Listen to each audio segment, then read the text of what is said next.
Sometimes I just want to pick up the phone and call Mama, but then I remember, my friend says. I know how that is, I offer, and I do.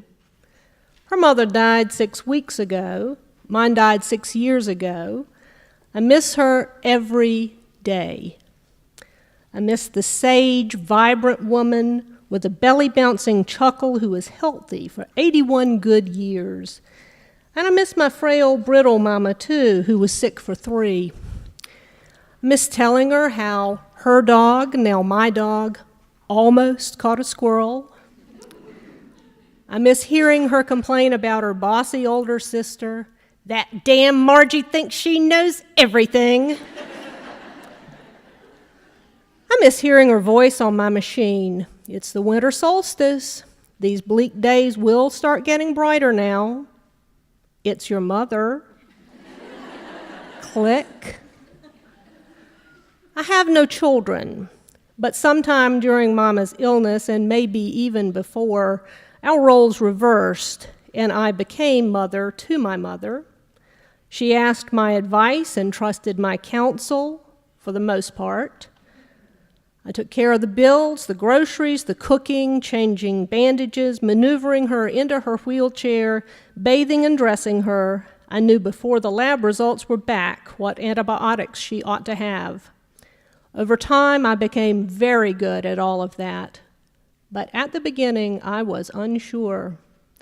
My first week in my new hands-on caregiver role, the nursing home gave me the list of Mama's medications. It was 3 times longer than I was expecting. And the diabetes control was now to be done by injection, by me. The nursing home also gave me the timetable for her discharge. Within 24 hours, Mama would be home.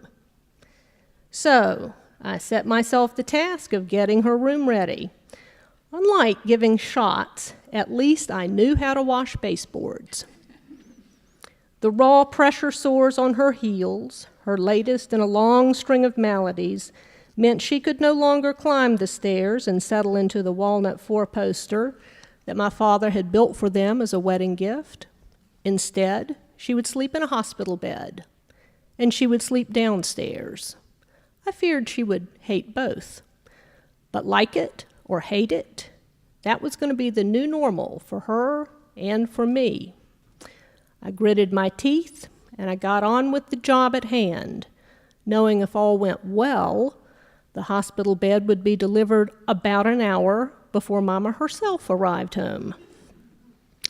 So I needed to put anxious thoughts aside and clear a place for that big piece of metal medical equipment.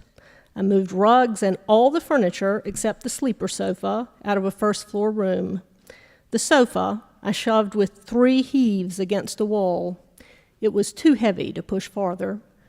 Then I put on knee pads and scrubbed the wooden floors and baseboards. After a morning's hard labor, the now bedroom smelled of Murphy's oil soap and looked really good by anybody's standards. I finished prepping Mama's room and turned to the long must-complete today list. It was well after midnight when I crawled into bed myself. Then the morning came, the hospital bed came, Mama came. I made supper, we ate, I took her vital signs and recorded them in her log. I hoisted her into bed. I was afraid she would balk, but she was so tired, I think she did not worry about me dropping her out of the Hoyer lift, and I didn't. I gave her the required insulin shot, and I kissed her goodnight. Triumph. I stood in the doorway just covered up in gratitude. Then I glanced down and saw a piece of gray yarn on the hardwoods at the edge of the sofa. I almost cried. In my family, we've never thrown much away, and so a scrap surfacing from a decades-old craft project was not that surprising in itself. But seeing that little plump piece of yarn cluttering the only clean room in the house was surely disheartening. My gratitude morphed into sadness and then into horror when the gray yarn moved. I realized I was dealing with more than an invalid mother. I was dealing with a live snake in her new bedroom.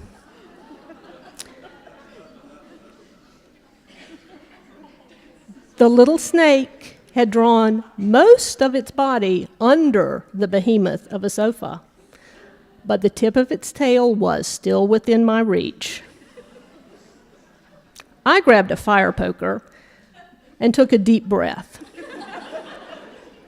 I could not leave my mother to sleep in a room with a live snake. Not that she was volunteering to. I whacked and jabbed and pretty quickly dispatched it. Then I could see that beyond the tail, bronze shapes splotched the gray skin.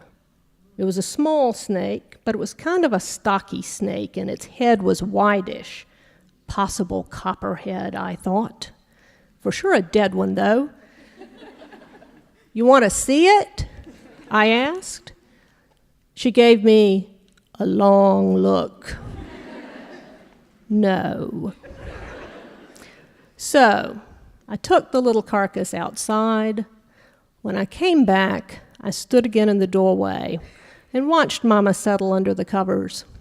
She was not concerned, it seemed, about the snake. She already was softly sleeping, and she was home to stay.